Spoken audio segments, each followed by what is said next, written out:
எங்கள்கிட்ட நிறைய என்கொயரிஸ் வர்றதுல ப்ரொடக்ஷன் பண்ணும்போது ஒரு மட்டையில் எத்தனை பிளேட் எடுக்க முடியும் அப்படின்னு கேட்குறாங்க. அதுக்கு இது எவிடன்ஸ். ஒரு மட்டையில் கிட்டத்தட்ட பார்த்தீங்க அப்படின்னா 1 2 3 4 5 6 பிளேட் என்ன பண்ணியிருக்காங்கன்னா அவுட்புட் எடுத்திருக்காங்க. இது ஒரு சீசன் லீஃபு. இது Salem breed leaf. Salem breed லீஃப்ல சேலம் லீஃப்னாவே குட்டையாக இருக்கும், அகலம் கம்மியாக இருக்கும்பாங்க. சீசன் டைம் வாங்கினா இது மாதிரி பெரிய பெரிய லீஃப் கிடைக்கும்.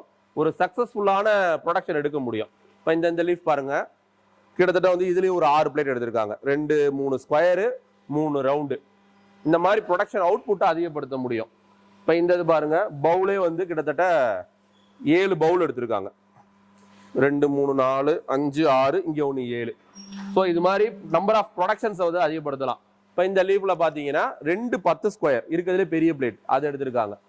ஸோ அடுத்து மினிமமாக எடுத்தா இந்த மாதிரி 3 பிளேட் எடுக்கலாம். நாங்கள் இதெல்லாம் ஆவரேஜ் பண்ணி தான் ஒரு மட்டையில் 3 பிளேட் எடுக்க முடியும்.